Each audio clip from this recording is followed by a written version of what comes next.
وسلم على رسوله الكريم وعلى آله وأصحابه أجمعين. اللهم صل على سيدنا ومولانا محمد وعلى آل سيدنا ومولانا محمد وبارك وسلم. اللهم صل على سيدنا ومولانا محمد وعلى آل سيدنا ومولانا محمد وبارك وسلم. اللهم صل على سيدنا ومولانا محمد وعلى آل سيدنا ومولانا محمد وبارك وسلم. قال رسول الله صلى الله عليه وسلم: من رأى منكم منكرا فليغيره بيده فإن لم يستطع فبلسانه فإن لم يستطع فبقلبه وذلك أضعف الإيمان. رسول اللہ صلی اللہ علیہ وسلم نے ارشاد فرمایا کہ تم میں سے کوئی آدمی برائی دیکھے اس کو چاہیے کہ اپنے ہاتھ سے اس کو روکے، اور اگر اس کی طاقت نہ ہو تو زبان سے روکے، اور اگر اس کی طاقت نہ ہو تو اپنے دل سے روکے. اور یہ تیسرا درجہ ایمان کا سب سے کمزور درجہ ہے. مطلب یہ ہے کہ اس کے بعد پھر ایمان کا کوئی درجہ نہیں ہے. قرآن صلی اللہ علیہ وسلم سے یہ بھی ارشاد ہے کہ کسی قوم میں برائیاں کی جاتی ہوں اور وہ برائیوں سے روکنے پہ قادر بھی ہوں، پھر بھی وہ اپنے ماحول کو تبدیل نہ کریں تو اللہ تعالیٰ مرنے سے پہلے ان کو عذاب دیں، ان پہ عذاب آئے. اور برائیوں کی وجہ سے عذاب کیا آیا کرتے ہیں؟ محمد صلی اللہ علیہ وسلم نے مختلف برائیوں کے مختلف عذاب بیان فرمائے ہیں. ہمارا جس قوم میں بے حیائی آتی ہے تو اس قوم میں طاعون آتا ہے، وبائیں آتی ہیں، اور ایسے ایسے نئے امراض آتے ہیں جو ان کے بڑوں نے نہیں سنے. اور جس قوم میں ناقول میں کمی آتی ہے تو اس قوم میں قحط آتا ہے، گرانی آتی ہے، اور حکام ظالم ہو جاتے ہیں. تو جو لوگ زکوٰۃ دینا چھوڑ دیتے ہیں تو سمدان شام کو بارش بند کر دیتے ہیں، اور جو لوگ آمد توڑنا چھوڑ دیتے ہیں تو اللہ تعالیٰ اجنبی دشمن ان پہ مسلط کر لیتے ہیں اور یہ ان کا جبرن مال چھین لیتے ہیں. اور جو لوگ اللہ تعالیٰ کے احکام چھوڑ کے بندوں کے بنائے ہوئے قانون پہ فیصلے کرتے ہیں، اللہ تعالیٰ آپس میں منافرت پیدا فرما لیتے ہیں، لڑائی جھگڑا پیدا فرما لیتے ہیں. اور ایک حدیث میں ہے کہ جب مال غنیمت کو لوگ دولت بنا لیں اور امانت کو غنیمت سمجھنے لگ جائیں اور زکوٰۃ کو توان سمجھنے لگ جائیں اور غیر دین کے لیے سیکھا جانے لگے، تعلیم صرف غیر دین کی اور دین کی تعلیم اس میں شامل ہی نہ ہو، اور آدمی اپنی بیوی کی اطاعت کرے، ماں کے ساتھ قطع تعلق کرے، دوست کو قریب کرے، باپ کو دور کرے، مسجد میں آوازیں بلند ہونے لگ جائیں، اور قبیلے کا سردار جو ہے وہ فاسق ہو، اور قوم کا جو ذمہ دار ہے وہ سب سے زیادہ گھٹیا آدمی ہو، اور آدمی کی عزت اس کے شر کے ڈر کی وجہ سے کی جاتی ہو، گانے بجانے والیاں عام ہو جائیں اور گانے کے آلات عام ہو جائیں، شرابیں پی جائیں. اس امت کے بعد بڑے لوگ پہلے لوگوں پہ لعنت کریں تو رسول اللہ صلی اللہ علیہ وسلم نے فرمایا کہ اس موقع پہ تم انتظار کرو سرخ آندھیوں کا، زلزلے کا، اور زمین میں دھنسائے جانے کا، اور چہرے مسک ہونے کا، پتھر برسنے کا، اور اللہ کی اور عذابوں کا جو پیدل پہ آئیں گے، اور اس تیز رفتاری کے ساتھ عذاب آئیں گے جیسے کہ ہار کا دھاگا ٹوٹ جائے تو تیز رفتاری کے ساتھ اس کے موتی نیچے گر جائیں. اور یہ جتنے اللہ تعالیٰ کی ناراضگی کی علامات ہیں وہ ساری ہمارے اندر پائی جاتی ہیں۔ تو حضرت صلی اللہ علیہ وسلم نے فرمایا کہ برائی کی جاتی ہو اور برائی کے ختم کرنے پہ قدرت بھی ہو، پھر بھی برائی کو ختم نہ کریں تو اللہ تعالیٰ کا پکڑ سے دنیا کے اندر آتا ہے۔ تو برائی کو ختم کیسے کرنا ہے؟ فرمایا کہ پہلا درجہ تو یہ ہے کہ ہاتھ سے ختم کرو۔ تو جس کے ہاتھ میں قانون ہے، ملک میں اور شہر میں حکومت کے ہاتھ میں قانون ہوتا ہے، تو وہ اس کے طریقے سے ختم کریں۔ اداروں کے جو سربراہ ہیں تو اداروں کی حدود میں ان کے پاس قانون ہوتا ہے، اختیارات ہوتے ہیں، وہ اپنے اختیارات کے دائرے میں برائی کا خاتمہ کریں۔ اور گھر کے سربراہ کے پاس اپنے گھر کی حدود کے اندر برائیوں کو ختم کرنے کے لیے دائرے اختیارات ہوتے ہیں، وہ ہاتھ کی طاقت سے اپنے گھر کے اندر سے ختم کر سکتے ہیں۔ اور اگر ہاتھ سے ختم کرنے کی طاقت نہ ہو تو زبان سے روکو۔ زبان سے روکنا کن کا کام ہے؟ جو برائیاں ایسی ہیں کہ جن کا برائی ہونا واضح، وہ ہر مسلمان کا کام ہے۔ شراب حرام سب ہر مسلمان جانتا ہے، نشہ حرام ہے ہر مسلمان جانتا ہے، سود حرام ہے ہر مسلمان جانتا ہے، رشوت حرام ہے ہر مسلمان جانتا ہے، زنا حرام ہے ہر مسلمان جانتا ہے۔ یہ ہر مسلمان کو یہ کام کرنا چاہیے۔ اور کچھ حرام چیزیں ایسی ہوتی ہیں کہ اس کا تعلق ذرا گہرا ہوتا ہے، مسائل کے ساتھ تعلق ہوتا ہے، اس میں رائے مختلف ہو سکتی ہے۔ مثلا بہت سارے کاروبار ایسے ہیں تو وہ جائز بھی ہو سکتے ہیں، ناجائز بھی ہو سکتے ہیں، تو اس میں عام آدمی کا کام نہیں ہے کہ ان سے روکے، لیکن علماء کا کام ہے کہ ان مسائل کی وضاحت کریں۔ حق تعالیٰ شانہ نے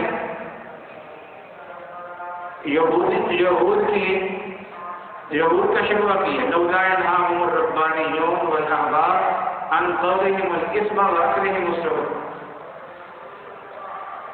کہ ان کے جو علماء ہیں اور ان سے جو عبادت گزار ہیں وہ اپنے قوم کے لوگوں کو گناہ سے اور حرام خوری سے روکتے کیوں نہیں؟ یہ اللہ نے شکوہ کیا ہے یہود کے علماء سے اور ان کے عبادت گزاروں سے۔ تو معلوم یہ ہوگا کہ عالم جو ہے عالم ہونے سے نجات نہیں ہوگی، اور عبادت گزار کی صرف عبادت کرتے نجات نہیں ہوگی، بلکہ معاشرے سے برائی ختم کرنے کی کوشش کرنا بھی اس کی ذمہ داری ہے۔ اور اگر نہیں کرتے تو یہود کے بارے میں جب فرمایا جبھی سما کام یہ سناؤں کہ یہ برا کام کرتے ہیں، علم میں مگن ہے، عبادت میں مگن ہے، لیکن برائیوں کے خاتمے کی کوشش یہ لوگ نہیں کر رہے۔ رسول اللہ صلی اللہ علیہ وسلم نے فرمایا کہ حق تعالیٰ شانہ نے جبرائیل علیہ السلام سے فرمایا کہ خدا شہر کو الٹ ہو۔ تو جبرائیل علیہ السلام نے فرمایا کہ اس شہر میں ایک بندہ ایسا ہے جس نے آنکھ جھپکنے کی مقدار جو وقت ہوتا ہے اتنی دیر بھی آپ کی نافرمانی نہیں کی، کیا اس سمیت بستی بولٹ میں اس کو نکالنا ہے اندر سے؟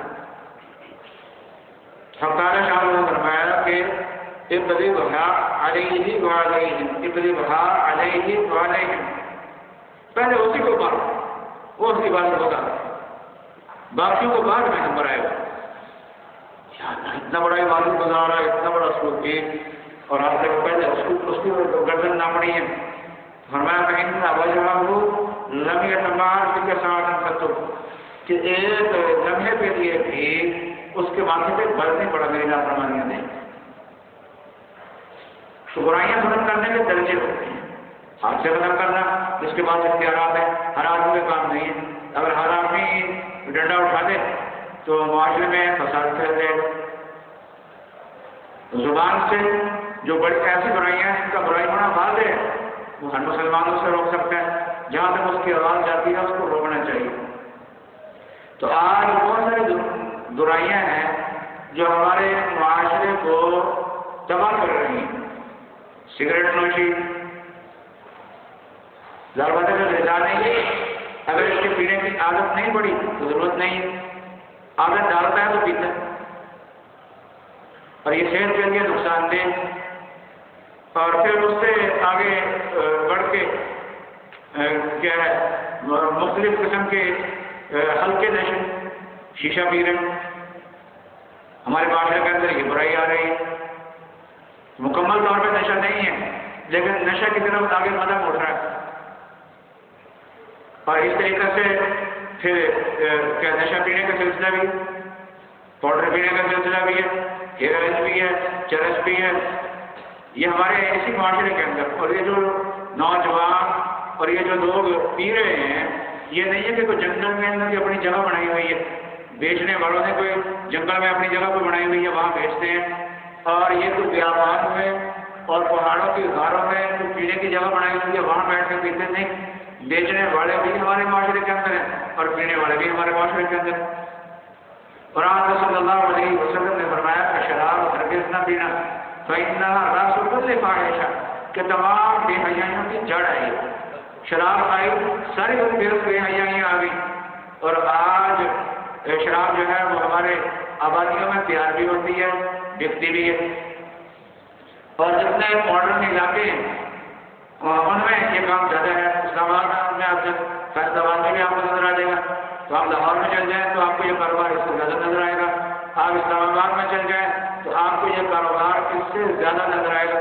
شراب نوشی، جو سگریٹ ہے اور نیم نشے کی چیزیں ہیں، یہ ہیروئن ہے، چرس ہے، یہ ہمارے معاشرے کو خراب کر رہے ہیں. اور پھر اس کے ساتھ ساتھ یہ شرابیں بڑھ رہی ہیں، یہ ہمارے معاشرے کو خراب کر رہی ہے. اور نوجوان جو ہے اس کے ذریعے سے بگڑ رہے ہیں.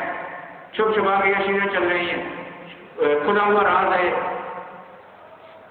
اور پھر اس سے آگے جو ہے بے حیائی کے اڈے بھی ہیں، بدکاری کے اڈے بھی ہیں، وہ بھی شہروں میں اندر چل رہے ہیں. اور بہت سارے ہوٹل جو ہیں وہ ہوٹلوں میں انتظام نہیں کرتے، کوٹھیاں کرائے پہ لے کے اس میں انتظام کرتے ہیں، بکنگ اپنے ہوٹل میں کرتے ہیں. اور انتظام جو ہے وہ بے حیائی کا وہ مختلف محلوں میں اور پوش علاقوں میں کوٹھیاں لے کے وہاں پر انتظام کرتے ہیں. اور یہ نشے کی چیزیں یا یہ بے حیائی کے کام ہیں، یہ سب ہمارے معاشرے کے اندر ہو رہے ہیں. اور آپ کو پتا ہے کہ ہیروئن پینے والا سب سے نکما انسان ہوتا ہے، گیا گزرا انسان ہوتا ہے. اگر ہیروئن بیچنے والوں تک وہ پہنچ جاتا ہے تو کیا ہماری انتظامیہ نہیں پہنچ سکتی؟ یقیناً پہنچ سکتی ہے. تو ان کی سرپرستی میں یہ چیزیں چلتی ہیں. تو ایک صاحب جو ہے وہ کنڈے دن ہمارے قریب جو ہے وہ بے حیائی کوٹھی دے کے کسی نے بے حیائی کا انڈا بنا دیا کسی ہوٹل والے نے. اور اس میں جو زیادہ تر لوگ آ رہے ہیں وہ ان کی گاڑیاں جو ہیں وہ 7 نمبر پلیٹ کی ہیں. مطلب یہ ہے کہ افسران کی ان کو حمایت بھی حاصل ہے. اب ظاہر بات ہے کہ جو قانون نافذ کرنے والے ہیں انہیں کی حمایت حاصل ہو تو قانون کے خلاف حرکت میں نہیں آ سکتا. تو سوال یہ ہے کہ پھر ان چیزوں کا خاتمہ ہم لوگ کیسے کریں؟ ہیروئن بک رہی ہے، شرابیں تیار ہو رہی ہیں، نشے چل رہے ہیں، یہ سب چیز اور بے حیائی کے اڈے چل رہے ہیں. یہ ساری چیزیں جو ہیں یہ کیا ہے صاحب اختیار اور صاحب اقتدار لوگوں کی حمایت سے اور ان کے علم سے چل رہے ہیں. تو جب ان کی حمایت ان لوگوں کو حاصل ہے تو ہم لوگ جو ہے وہ ان چیزوں کا خاتمہ کیسے کریں؟ یہ عام طور پہ لوگ سوال کیا کرتے ہیں. لیکن یہ ہے کہ ہم لوگ اتنے بے بس نہیں جتنا اپنے آپ کو بے بس سمجھتے ہیں. بے بسی نہیں ہے، بے حسی ہے. ہم کہتے ہیں ہوتا رہے، ہمیں کوئی پرواہ نہیں ہے، ہوتا رہے ہمیں کوئی پرواہ نہیں ہے. تو بے حسی ہے، بے بسی اتنی نہیں ہے. تو قانون کے دائرے کے اندر رہ کے آواز بلند کرنا اور کوشش کرنا یہ تو کوئی برائی کی بات نہیں. دیکھیے قانون ہاتھ میں لینا یہ تو برا ہوتا ہے. خود قانون ہاتھ میں لے کے ان برائیوں کا خاتمہ شروع کرے اس کو کوئی اجازت نہیں دیتا. اور ایک ہے قانون کے دائرے کے اندر رہ کے کوشش کی جائے. تو جب ہمارے ملک میں آزادیاں ہیں، آواز بلند کرنے کی گنجائش ہے، تنظیمیں بنا سکتے ہیں، آواز بلند کر سکتے ہیں اور پریشر گروپ ہم بنا سکتے ہیں، یہ سارے کام ہم کر سکتے ہیں. پھر کرتے کیوں نہیں؟ اگر سوئی گیس نہیں ملتا تو احتجاج کرتے ہیں. لوڈ شیڈنگ بڑھتی ہے تو احتجاج کرتے ہیں، تو ان چیزوں کے خاتمے کے لیے اگر احتجاج کرتے ہیں تو یہ برائیاں ہم اپنی آنکھوں سے دیکھتے ہیں تو کیوں نہیں کر سکتے؟ تو قانون کے دائرے کے اندر رہنے کی گنجائش۔ تو میں جس صاحب کا متاثرہ کر رہا تھا، ان لوگوں نے اس برائی کو ختم کرنے کی کوشش کی۔ پراپرٹی ٹیچر سے کہا کہ تم نے یہ جگہ کرایہ پہ کن لوگوں کو دی ہوئی ہے، کیوں دی ہوئی ہے؟ وہ کہنے لگے اچھا جی میں بدل دیتا ہوں، اور کہہ رہی میں نے کرایہ دار بدل دیا، اور کرایہ دار نہیں بدلے، اس نے کرایہ نامہ جو ہے وہ نیا لکھ لیا اور نام نے کر دیا، لوگ وہی ہیں، تھوڑا سا سامان انہوں نے اٹھا لیا، کچھ اور لے آئے، صورتحال وہی کہ وہی سال گزر گیا، 1.5 سال گزر گیا، 2 سال گزر گئے، کوشش کرتے رہے، تبدیلی نہیں ہو رہی، انتظامیہ سازش تبدیلی کرتے ہیں۔ لیکن 2-4 آدمی بڑی عمر کے لوگ تھے، وہ بھی اپنے عادتوں کے پکے تھے، پھر انہوں نے آخری حربہ استعمال کیا کہ اس کوٹھی کے دائیں بائیں جو ہے وہ کیمرے لگا دیا، بس کیمرے لگانے تھے کہ بس فوراً وہ لوگ جو ہے وہ کوٹھی چھوڑ کے بھاگ۔ تو آج جو میڈیا اور کیمرہ کا یہ دور ہے، یہ اس کے اندر اتنی طاقت ہے کہ اس کے مقابلے میں بڑے بڑے صاحب اختیار لوگ نہیں ٹھہر سکتے۔ میڈیا کا مقابلہ کرنا اور کیمرے کا مقابلہ کرنا ان لوگوں کے بس کی بات نہیں ہے۔ تو آج کے دور میں اس کو اجاگر کرنا کہ کہاں یہ برائیاں ہو رہی ہیں اور ان کو خاتمے کی کوشش کرنا، اللہ تعالیٰ نے کچھ اسباب ہمیں دیے ہیں، کچھ وسائل ہمیں دیے ہیں، اور اگر علاقے کے 2-3 آدمی مل کے پرعزم ہو کے اس کے پیچھے بڑھ جائیں تو خاتمہ ہو سکتا ہے۔ اگر کوشش کرنے کے باوجود بھی خاتمہ نہیں ہوا، فائدہ تب بھی ہے۔ ایک فائدہ تو یہ ہے کہ اللہ کے سامنے ہم جا کے جواب دے دیں کہ یا اللہ ہم نے روکا، ہماری پکڑ نہیں ہے۔ اور دوسرا یہ ہے کہ ان گناہوں کی وجہ سے اللہ کا عذاب اس وقت آتا ہے جب گناہ کرنے والے گناہ میں مبتلا ہیں، دیکھنے والے بے حصوں کے دیکھ رہے ہیں، روکنے کی کوشش نہیں کرتے۔ روکنے کے وسائل ان کے پاس ہیں، کر سکتے ہیں کوشش، لیکن روکنے کی کوشش کرتے نہیں، تو پھر اللہ کا عذاب ہے۔ اور اگر روکنے والے روکنے کی کوششیں کرتے رہیں، قانون کے دائرے کے اندر رہ کے کریں تو کوشش کریں، اگر نہ بھی برائی ختم ہوئی تو اس برائی کی وجہ سے اللہ کا عذاب نہیں۔ تو آج جو اللہ کی ناراضگی کے آثار نظر آ رہے ہیں وہ صرف برائیوں کی وجہ سے نہیں، نبی اکرم صلی اللہ علیہ وسلم نے ضابطہ ہمیں بتا دیا کہ اللہ کی ناراضگی کے جو آثار آتے ہیں وہ صرف برائی سے نہیں آتے، بلکہ اللہ کی ناراضگی جو آتی ہے وہ اس وقت آتی ہے کہ برائی کرنے والے برائی میں مبتلا ہوں، اور جو ہے لوگ وہ تبدیلی پہ قادر ہوں، روکنے پہ قادر ہوں، کوشش کرنے پہ قادر ہوں، پھر بھی وہ کوشش نہ کریں، نہ روکیں، مولوی بھی چپ کر جائیں، بولنے والے بھی چپ کر جائیں۔ تو آج کل تو تنظیمی دور ہے، تو یہ جتنی سیاسی جماعتیں ہیں یہ اپنے مشن میں یہ بھی داخل کر رہے ہیں کہ ہم اپنے اپنے علاقوں سے جو ہے وہ برائیوں کا خاتمہ بھی کریں گے، تو یہ ساری برائیوں کا خاتمہ ہو سکتا ہے۔ اور اگر نہیں کریں گے تو یہی نوجوان جن کو آپ نے سگریٹ پینے سے نہیں روکا، شیشہ پینے سے نہیں روکا، ہیروئن پینے سے نہیں روک رہے، شراب پینے سے نہیں روک رہے، یہ یعنی نہیں رہیں گے، پھر یہ جرائم میں آگے بھی بڑھیں گے، یہ پھر ڈکیتیاں بھی کریں گے، بینک بھی لوٹیں گے، آپ کے موبائل بھی چھینیں گے، آپ کی بیویوں کے پرس بھی چھینیں گے، آپ کی گاڑیاں بھی چھینیں گے، تو یہ سلسلہ آگے بڑھے گا۔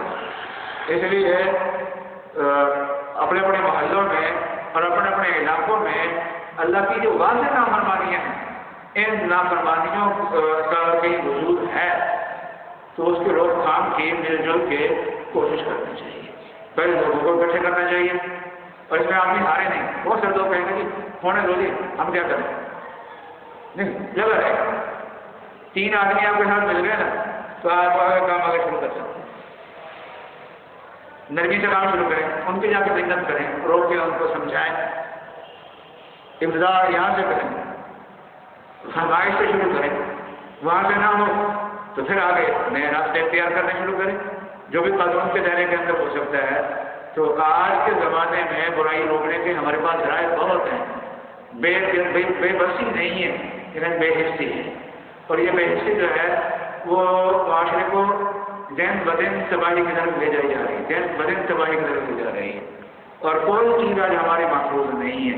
نوجوان جو ہے وہ دن بدن زیادہ سے زیادہ خرابی کی طرف جا رہے ہیں، اور پھر اللہ کا جو عذاب اوپر سے ہے وہ الگ ہے۔ اس لیے حکمران جو ہے وہ ایسے نہیں چاہیں گے۔